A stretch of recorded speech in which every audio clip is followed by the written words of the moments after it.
Could you tell me how his physical condition appeared to you at this point? Well, it was fairly dark, but I could see that he was doubled over and was propping himself up against one of the cars. I thought it was ill, maybe injured. That's what it looked like. And did he see you or respond to you in any way? Was there anybody else with him? I didn't see anyone, no. Did you make any attempt to speak to him? Yes. But he didn't reply, so I went over to see if I could help, which is when he began to have a sort of convulsion. A seizure, I think. What did you do then? Well, I didn't really know what to do for him, so I just thought that the best thing to do was to call for an ambulance, but I couldn't get a signal. So I decided to get to the nearest landline instead. Okay. I just need to clarify. You mentioned in your preliminary statement that you saw an unusual deterioration in Mr. Russell's condition, in addition to the seizure he was experiencing. Could you tell me at what point this occurred, please? It was just after that, as I was leaving to get help, to get to a phone, I mean, just as I reached the elevator. I looked back at him. Okay. Could you describe again what it was you saw?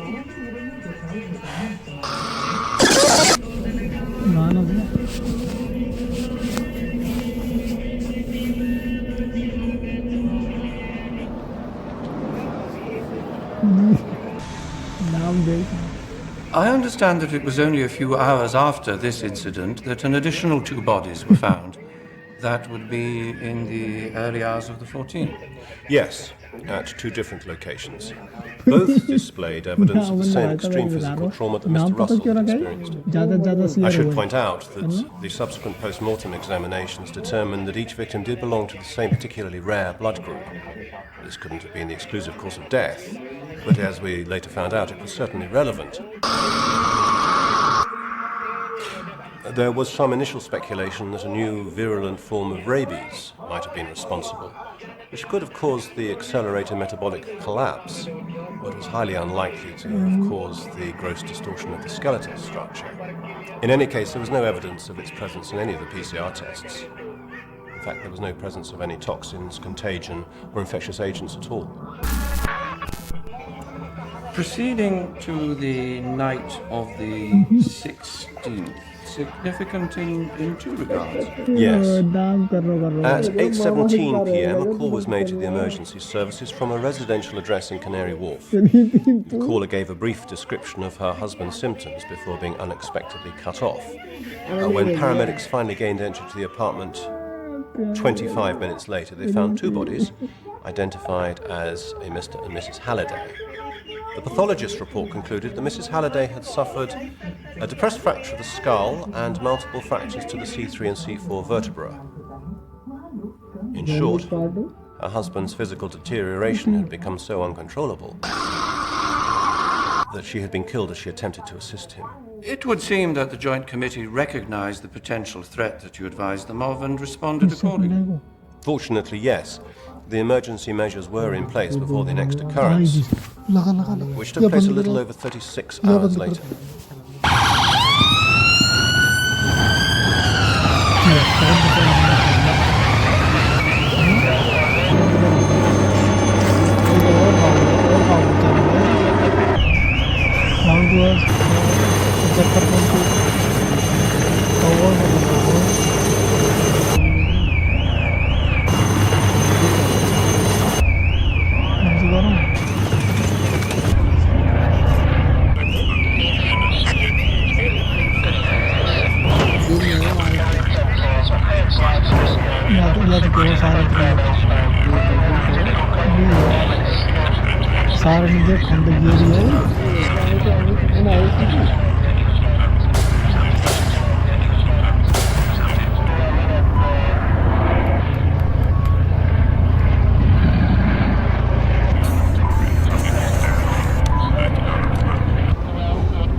ज़्यादा बोल लो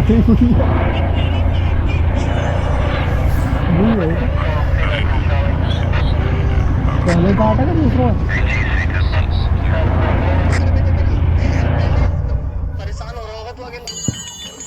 hasn't determined why the physical deformities advanced so aggressively in this instance.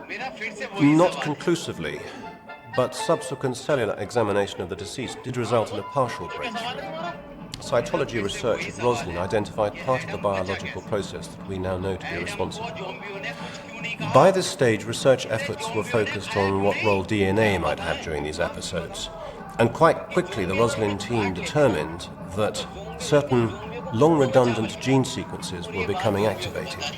It's never been clear as to what their functional purpose may have been in the past, but one theory is that they once played an important role in the evolutionary process. This may also explain the range of somewhat primitive physical characteristics we've seen in each of these cases. And the incident in the Crixon Finance School. Yes, on the evening of the 19th. Following a board meeting that had finished at 7:25 p.m, an account executive and one of his assistants had elected to work on into the evening. At approximately 8:35 p.m, just over an hour later, the PA made her way down to the second floor to have a set of papers signed off by a member of the auditing team. Now, this was Mr. Martin Wiseman.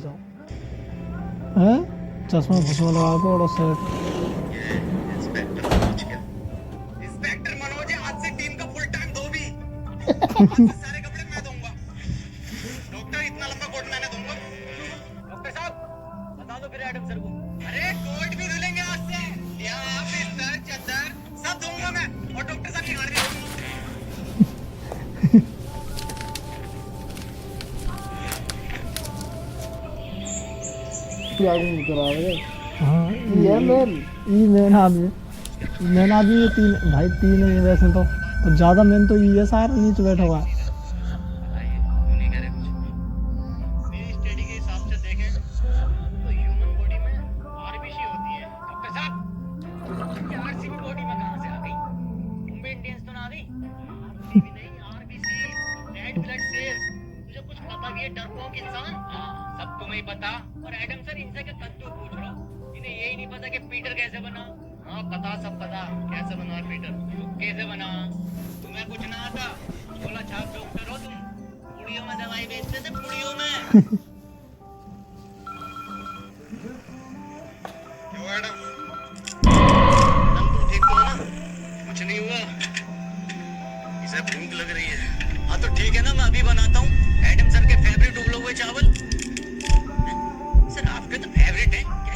At 8:54 p.m, Mr. Wiseman was found deceased in the fourth floor lobby area. But most importantly, physical evidence found in Mr. Wiseman's office was confirmation that he regularly purchased pharmaceutical products via an unregulated online retailer. The discovery of similar products found in the possession of the other victims led to the conclusion that they too had made purchases from the very same website. Forensic analysis of this evidence revealed that it contained a highly unstable, synthesized property that was chemically similar to a hormone that is naturally found in the process of DNA construction. It is this similarity that has prevented earlier detection during the pathology examinations. In short, the prolonged usage of this unstable chemical, combined with an unusual blood, eventually culminated in activating the catastrophic biological process that caused their deaths. As you will already know, the website in question has already been shut down, and steps have been taken to bring those responsible to account for the iniquity of what has happened here. I have briefed the Minister thus far, and he is satisfied that a major public health crisis has been averted. He asks that I should thank you and your team for the work done. If I might say one last thing, continued diligence in this matter is critical. We know from past experience that even the most aggressive public health warnings are frequently ineffective. With unlicensed pharmaceutical retailers becoming more and more prevalent, it is entirely possible that we will face further emergencies of this type in the future. Thank you, Dr. Ackerman. We will take your concerns under advisement. तेज निगाहों से